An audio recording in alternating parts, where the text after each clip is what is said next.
내 이름은 지수, 서울에서 꽤 잘 나가는 광고 회사에서 30대 중반을 맞이하며 나름 성공적인 커리어를 쌓아가고 있죠. 사람들이 내 외모를 칭찬하는 건 익숙한 일이에요. 학교 다닐 때부터 어디 가나 예쁘다는 말이 빠지지 않았죠. 그렇다고 자만하지는 않았어요. 스스로 노력하며 관리하는 시간이 꽤나 많았으니까요. 회사에 출근하면 남직원들이 사소한 배려도 해주고 커피도 종종 사주면서 눈에 띄는 호의를 베풀곤 했어요. 그럴 때면 내가 그들의 관심을 받는다는 게 느껴졌죠. 그러나 이 모든 호의가 아닌 듯한 나를 유독 눈엣 가시처럼 여기는 사람이 있었어요. 우리 팀장님이었죠. 그녀는 30을 넘긴 나이에 여전히 외모를 중시하는 사람이라면 어김없이 비난을 퍼붓는 여자였어요. 팀장이 된 이후로 나를 바라보는 시선은 특히 차갑기 그지없었죠. 팀장님은 자신의 외모 때문에 받았던 차별을 내게 그대로 되갚으려는 것 같았어요. 그녀는 회사에서 겪었던 몇 가지 일들을 자주 내뱉으며 그때의 분노를 나에게 투영하는 것 같았죠. 예전에 나도 신입사원이었을 때 남자 상사에게 몇 번이나 무시를 당했어요. 나보다 업무 능력이 부족했던 애들이 다 승진하는데 나만 외모 때문에 남았지. 라고 불만을 털어놓곤 했죠. 그 말 뒤에는 항상 나를 향한 질투 섞인 시선이 따라왔어요. 또 한 번은 팀장님이 회사 회식 자리에서 이런 말을 했어요. 지수 씨는 좋겠다. 예쁘니까 회식 자리에서 항상 중심이 되고 나는 늘 사람들한테 안 보이는 존재였지. 술자리가 끝나면 나만 빼고 다들 2차로 갔었어. 그녀는 이 경험을 바탕으로 나를 견제하려고 노력했죠. 나는 늘 회식 자리에 앉아 있어도 불편했어요. 그녀는 한 번 더 말했어요. 예전에 내가 어떤 남자 직원에게 의견을 제시했는데 그냥 무시하더라고요. 나중에 보니 그 남자가 나보다 훨씬 예쁜 후배한테는 웃으며 다 들어주더라. 이 일은 그녀의 내면에 쌓인 열등감을 잘 보여주었죠. 내가 똑같은 업무 성과를 내도 다른 여직원들에게는 고생했어 라며 점심을 사주면서 나에게는 사소한 것 하나하나 꼬투리를 잡았어요. 지수 씨, 요즘 화장이 좀 과하지 않아요? 이런 옷은 술집에서 일하는 애들이나 입을 법한 거 아니야? 정말 다방에서 일하던 사람 같네. 이러한 폭언은 나의 자존심을 짓밟았고 팀장님이 나에 대한 질투를 숨기지 않는 것도 느껴졌죠. 하지만 그녀가 나를 향해 뿌리는 소문들은 상상을 초월했어요. 회사 내에서는 내가 유부남과 엮였다는 말부터 남자들과 얽혀 있다는 둥 말도 안 되는 소문들이 돌기 시작했죠. 나 애인도 없는 내가 말이에요. 팀장님의 표적이 된 나는 점점 불쾌감과 분노가 쌓여갔어요. 그러던 어느 날 나는 결심을 했어요. 한 방에 팀장님에게 복수를 하기로 말이에요. 그 복수의 계획은 다름 아닌 그녀의 남편을 이용하는 것이었죠. 나는 팀장님의 남편이 운영하는 유명 피부과에 예약을 잡았어요. 그는 잘생기고 능력도 뛰어난 피부과 의사로 그가 운영하는 병원은 매일 문전성시를 이뤘어요. 나는 처음에 단순히 피부 시술을 받으러 가는 고객처럼 보였죠. 병원의 대기실은 사람들로 가득 차 있었지만 내가 들어서자 그의 눈빛이 나를 스캔하는 것이 느껴졌어요. 내가 이름을 부르며 상담실에 들어가자 그가 환하게 웃으며 말했죠. 어서 오세요, 이수진 씨. 오늘 어떤 시술을 받고 싶으신가요? 그의 첫인상은 친절하고 예의 바른 전문인이었어요. 나는 그와 가벼운 대화를 나누며 내 피부 고민을 이야기했죠. 그는 능숙한 손길로 내 얼굴을 살펴보더니 시술 과정에 대해 차분하게 설명해 주었어요. 나는 그에게 의도적으로 눈길을 주고 가끔 미소를 지었죠. 눈을 마주칠 때마다 그가 살짝 당황하는 듯한 모습이 보였어요. 그의 시선은 나의 얼굴에서 눈을 떼지 못했고 상담이 끝난 후에도 나를 몇 초간 더 바라봤어요. 첫 만남에서부터 그는 분명 나에게 관심을 보였어요. 하지만 내가 그를 쉽게 꼬시려면 한 번 더 병원에 가야 한다는 것을 알았죠. 몇 주 후 나는 두 번째 시술을 받기 위해 다시 그의 병원을 찾았어요. 이번에는 더 타이트한 옷을 입고 머리를 길게 풀어 그가 나에게 매력을 느끼도록 신경 썼죠. 그의 반응은 기대한 대로였어요. 내가 들어서자마자 그는 살짝 놀란 듯이 눈을 깜빡였고 나는 그의 시선을 느끼며 천천히 그에게 다가갔어요. 시술 도중 나는 일부러 그와 눈을 자주 마주쳤어요. 그가 내 얼굴에 집중하는 동안 나는 가끔 그에게 농담을 던지며 가벼운 웃음을 띄웠죠. 그가 주사기를 들고 내 피부에 주입할 때 나는 일부러 살짝 움찔하며 그의 손길에 더 민감하게 반응했어요. 아프셨나요? 그가 걱정스러운 표정으로 물었죠. 아니요, 그냥 조금 놀랐어요. 의사 선생님이 너무 잘생기셔서요.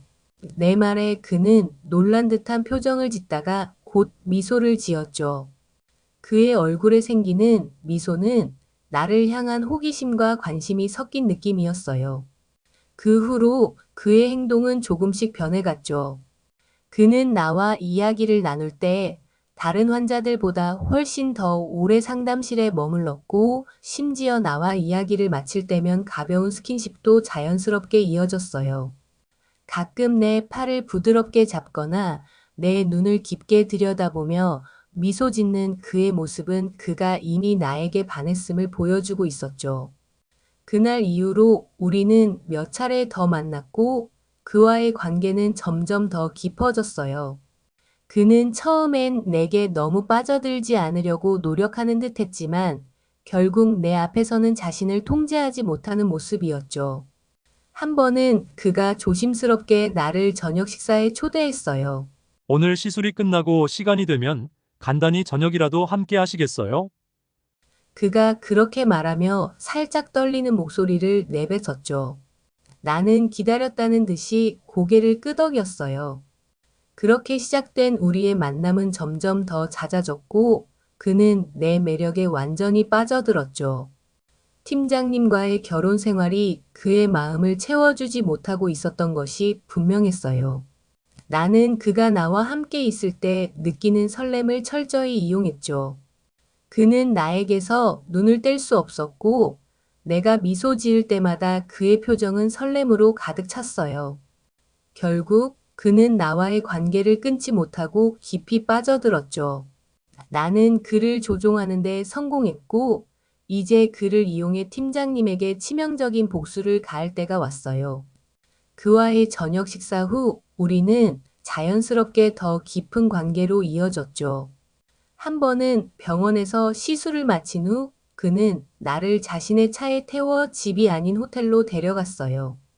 차 안에서 그는 잠시 나를 쳐다보며 망설이는 듯 했지만 곧 나의 손을 잡고 말했죠. 지수 씨, 오늘은 그냥 집에 가기 싫네요. 우리 조금 더 같이 있을 수 있을까요? 그의 목소리엔 떨림이 있었지만 나를 향한 갈망이 느껴졌어요. 나는 살짝 미소를 지으며 고개를 끄덕였고 우리는 호텔로 들어갔죠.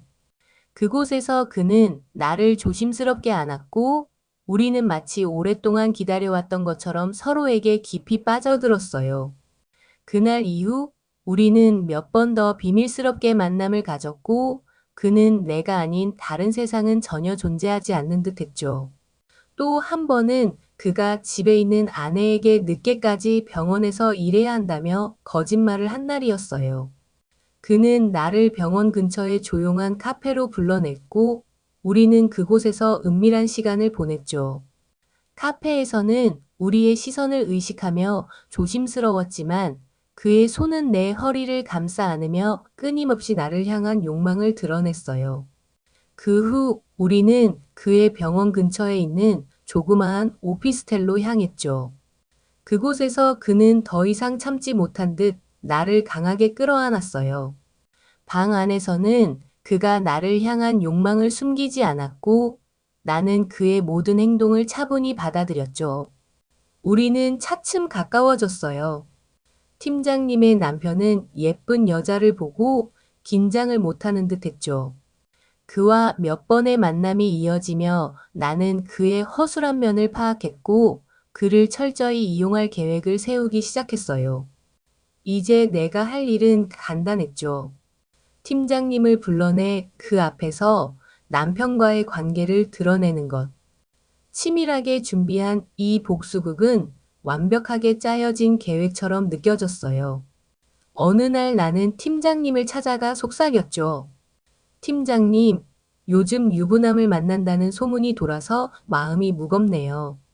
팀장님은 당황한 기색 없이 웃으며 내 이야기에 맞장구를 쳤어요. 괜찮아. 그런 일이 어딘가 일어날 수 있지. 상관없어. 팀장님의 반응에 나는 미소를 지으며 마지막 카드를 꺼냈어요. 그녀에게 진실을 밝히기 위한 기회를 만들었죠. 그날 저녁 나는 팀장님과 그녀의 남편이 우연히 마주칠 자리를 준비했어요. 모든 계획은 완벽하게 짜여 있었죠. 나는 팀장님의 남편과 마지막으로 만나는 자리를 잡았어요. 이 만남의 목적은 단 한 가지, 팀장님이 우리를 직접 목격하게 만드는 것이었죠. 나는 그에게 마치 자연스러운 저녁 식사 약속처럼 꾸몄고 팀장님에게는 그 장소를 슬쩍 흘렸어요. 팀장님은 내가 그날 저녁 어딘가에 중요한 약속이 있다는 걸 눈치챘을 거예요. 그날 저녁 우리는 고급 레스토랑의 구석 자리에서 마주 앉아 있었어요. 그의 눈은 나를 향해 있었고 나는 그에게서 느껴지는 불안한 긴장감을 즐겼죠. 그는 여전히 자신이 아내에게 들키지 않을 것이라 생각하는 듯 했어요. 그러나 나는 그가 얼마나 순진한지 잘 알고 있었죠. 우리가 와인잔을 기울이며 대화를 나누던 그때 마침내 계획한 일이 벌어졌어요. 팀장님이 문을 열고 들어온 순간 나는 그녀의 얼굴이 급격히 창백해지는 것을 보았죠. 그녀는 잠시 문 앞에서 멈춰섰다가 이내 발걸음을 빠르게 옮기며 우리에게 다가왔어요. 그 짧은 순간에도 그녀의 표정은 온갖 감정으로 뒤섞여 있었어요. 분노, 배신감, 충격, 그녀의 눈동자가 흔들리고 있었죠. 너 지금 뭐 하는 거야? 팀장님은 소리쳤어요. 그녀의 목소리는 떨렸지만 그 속엔 억누르기 힘든 분노가 가득 차 있었죠. 그녀는 남편을 바라보며 외쳤어요. 이게 도대체 무슨 짓이야? 이 여자가 내가 말했던 그 사람인 거야? 남편은 당황한 표정으로 얼어붙었어요. 그는 무언가 말을 하려 했지만 입이 제대로 떨어지지 않았죠. 나는 일부러 천천히 미소를 지으며 와인잔을 내려놓고 팀장님의 눈을 바라보았어요. 팀장님, 어머, 이런 우연이 있나요? 여기서 뵙게 될 줄은 몰랐네요. 그 순간 팀장님의 얼굴은 분노로 가득 찼죠. 그녀는 테이블을 향해 손을 뻗으며 와인병을 잡았어요. 그녀는 힘껏 병을 들더니 남편을 향해 와인을 쏟아부었죠. 와인이 그의 얼굴을 타고 흘러내렸고 그 순간 모든 레스토랑 손님들의 시선이 우리에게 쏠렸어요. 당신 정말 한심해. 그녀는 남편을 향해 소리질렀죠. 내가 그렇게 당신을 믿었는데 이런 식으로 나를 배신하다니. 어떻게 나한테 이럴 수 있어? 나는 옆에서 조용히 이 광경을 지켜보며 더 큰 충격을 주기 위해 마지막 말을 던졌어요. 팀장님, 저는 당신 남편이 이렇게 쉽게 넘어올 줄은 몰랐네요. 정말이지, 저도 놀랐어요.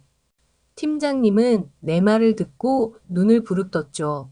너 지금 나한테 장난하는 거야? 그녀는 주저하지 않고 나를 향해 손을 뻗었고 나는 그녀의 손에 의해 와인잔이 바닥으로 떨어지며 산산조각 나는 소리를 들었죠. 그녀는 폭발하기 일보 직전이었어요. 내 남편을 꼬셔서 대체 뭘 얻으려고 한 거야? 그녀의 목소리는 분노로 찢어질 듯 했죠. 나는 가볍게 웃으며 천천히 자리에서 일어났어요. 얻은 거요? 이미 다 얻었죠. 이제 팀장님도 제 기분이 어떤지 잘 알겠네요. 그동안 저를 깔보고 무시하고 험담했던 거 다 기억하시죠? 이제야 제대로 응징받으셨네요.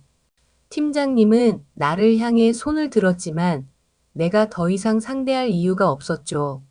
나는 태연하게 그 자리를 떠났고 남은 사람들만 그녀의 울분을 마주하게 되었어요. 팀장님은 끝까지 남편에게 소리를 질렀고 남편은 고개를 숙인 채 무력하게 서 있었죠. 나는 레스토랑 문을 나서며 속으로 쾌감을 느꼈어요. 그토록 원하던 복수가 바로 눈앞에서 이루어진 것이었죠. 며칠 후 나는 회사에 사표를 냈어요. 더 이상 이런 직장에 있을 필요가 없었죠. 그리고 팀장님을 직접 찾아가기로 결심했어요. 그녀는 여전히 나를 못마땅하게 바라보고 있었고, 내가 한동안 팀의 눈에 잘 띄지 않았던 이유를 궁금해하는 듯 했죠. 팀장님이 일하는 사무실 문을 두드리며 나는 차분하게 말했어요. 잠시 시간 좀 내주세요. 그녀는 날카로운 눈빛으로 나를 바라보더니 무슨 일인가요? 빨리 말해요. 나는 미소를 지으며 차분하게 속마음을 꺼냈죠.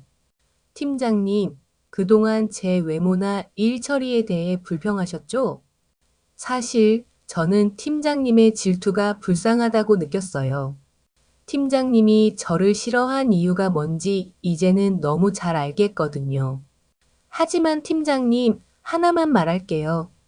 당신 남편, 그 유명한 피부과 의사, 그 사람 저랑 바람 피웠어요. 그녀는 순간 얼어붙었죠. 나는 말을 이어갔어요. 당신 남편 정말 한심하더군요. 당신이 못생겨서인지 저만 보면 꼼짝을 못하더라고요. 그리고 그 병원 다 당신 부모님 덕분이더군요. 본인은 아무것도 이룬 게 없는 사람이더라고요.